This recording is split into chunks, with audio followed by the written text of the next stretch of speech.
Assalamualaikum warahmatullahi wabarakatuh. Baik kan Anda semuanya, di video kali ini Pak Wat akan menjelaskan tentang materi kita ya pada hari ini, yakni tentang klasifikasi materi dan perubahan materi. Ya, Pak Wat di sini akan menjelaskan tentang unsur, senyawa, dan campuran. Apa itu? Sama Pak Wat. Oke ya. Nah, contoh gampangnya Pak Wat di sini. Nah, punya beberapa gambar nih. Mungkin Anda di sini ada yang kenal, ada yang tidak juga ya. Ini ada emas ya 24 karat logam mulia ya. Ini harganya mahal kalau sekarang harganya 1 juta rupiah gitu ya.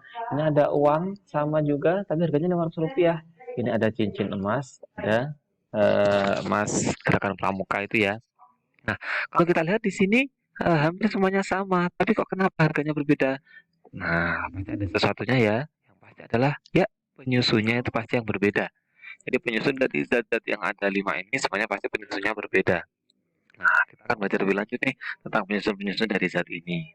Nah, sekarang coba, nah, kalau ada ini, cincin perak, panci juga perak, ini ada emas perak murni gitu ya. Nah, emas batangan, perak batangan seperti ini ya, logam mulia. Kira-kira ini tiga-tiganya harganya apa sama? Ya, pasti beda ya. Nah, yang membedakan dari tiga hal ini adalah penyusunnya.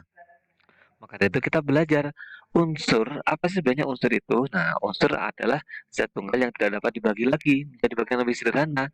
Jadi, setiap unsur, jadi pasti dia punya zat tunggal, dia tidak bisa dirubah menjadi zat yang lain lagi. Dia pasti itu saja. Kalau contoh semisal di sini ada contoh-contoh unsur ya. Contoh kalau kita punya besi, kalau Anda memotong besi menjadi yang paling bagian yang paling kecil tidak bisa dibagi lagi, maka Anda nanti hanya akan menemukan yang namanya unsur besi, atom besi, ya. Jadi besi kalau dibagi paling kecil ya pasti besi. Nah, itu namanya unsur ya. Ini ada beberapa contoh yang lain, ya. Nah, contoh unsur ini emas ya, semisal. Nah, ini emas. Kalau ini emas, ya, ini semisal emas batangan 100 ya, 99% emas gitu ya. Nah, maka kalau kita perbesar yang paling maksimal nanti hanya akan kelihatan seperti ini. Ini tumpukan atom-atom emas. Nah, jadi seperti itu ya. Ya, kalau udah dibentuk nanti atomnya akan seperti ini gambarannya. Itu namanya adalah emas. Jadi seperti itu ya. Tentunya kalau unsur-unsur yang lain nanti pasti juga kalau diperbesar akan sama. Contoh ini besi, semisal ya. Besi kalau kita perbesar ya, ini besi yang ada di toko bangunan itu. Kalau kita perbesar ya nanti akan seperti ini. Hanya terdiri dari atom-atom besi. Dan kalau dibesar jadi seperti ini. Jadi ya, dan atomnya ini pasti akan sama seperti ini semuanya. Jadi ya, jadi itu disebut sebagai unsur. Jadi setiap benda, setiap materi kalau dia punya satu penyusun saja, dia zat tunggal dan dia penyusunnya satu jenis saja, dia disebut sebagai unsur. Nah, di dunia sampai saat ini hanya ada 149 unsur saja ya. Wah, perlu tahu kalian anak-anak semuanya. Nah, dari 118 unsur nanti akan kita pelajari lebih lanjut dalam materi sistem periodik unsur. Ini ya. Ini sampai 118 ini. Nah, bagaimana nanti? Ya, nanti akan ada di bab selanjutnya. Selanjutnya, kalau sudah nanti kita tentang SPU, kita nanti saja ya. Nah, sekarang kita kenalan nih sama yang namanya senyawa. Apa itu ya senyawa? Nah, ini contoh adalah contoh-contohnya nih ya. Air, garam dapur, sama gula. Kenapa ya disebut sebagai senyawa?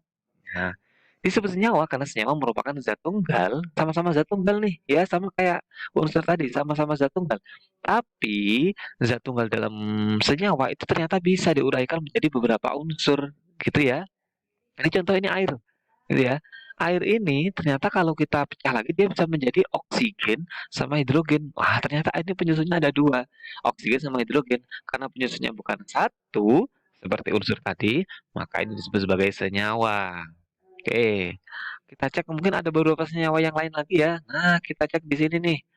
Ada semisal hidrogen sama oksigen kita campur dia akan menjadi air. Nah, jadi sifatnya hidrogen sama sifatnya oksigen sudah tidak ada. Dia bergabung menjadi zat tunggal yang baru yakni air. Ya, gitu. Kita cek lagi senyawa selanjutnya. Contoh ini natrium. Wah, ini seperti batu logam gitu ya. Mudah terbakar kalau kena air dia langsung meledak. Sama gas klor ya. Gas klor itu ya gas yang beracun. Nah, saat natrium sama yang gas klor ini beracun, satunya mudah meledak, satunya beracun, dia bisa berubah menjadi garam. Nah, asin dan bisa kita nikmati setiap hari. Jadi seperti itu ya. Jadi sifatnya natrium sama sifatnya gas klor sudah tidak ada lagi di garam. Selanjutnya besi ya menjadi oksigen ditambah air, dia akan menjadi apa? Karat besi ini ya. Sifatnya semuanya sudah tidak ada. Sifatnya besi, oksigen maupun sifatnya air. Berubah menjadi bentuk yang baru ya. Nah, coba contoh terakhir ini. Misal karbon ditambah hidrogen, ditambah oksigen ya. Ini C, ini H, ini O saat bergabung menjadi rumus kimia dari gula. Ini ya. Sifatnya karbon sudah tidak ada, hidrogen dan oksigen juga. Nah, berubah menjadi gula yang manis seperti ini. Itu ya disebut sebagai senyawa. Jadi zat tunggal ini sama-sama gula semuanya, tapi dia terdiri dari beberapa unsur gitu ya. Itu namanya senyawa. Next jelas adalah tentang campuran ya, campuran. Jadi campuran ini kalau suatu materi bergabung ya, zat tunggal ataupun zat yang tidak tunggal, dia bergabung, dia tapi masih memiliki sifat asal. Kalau senyawa tadi kan sifat asalnya sudah tidak ada. Kalau sifat asalnya sudah masih ada, ya masih ada seperti ini, air sama sirup, airnya masih ada, sirupnya juga masih ada. Nah, itu namanya campuran, ya. Ini airnya masih ada, minyaknya juga masih ada. Nah, itu juga namanya campuran, ya. Nah, itu yang perlu untuk Anda ketahui juga. Terima kasih.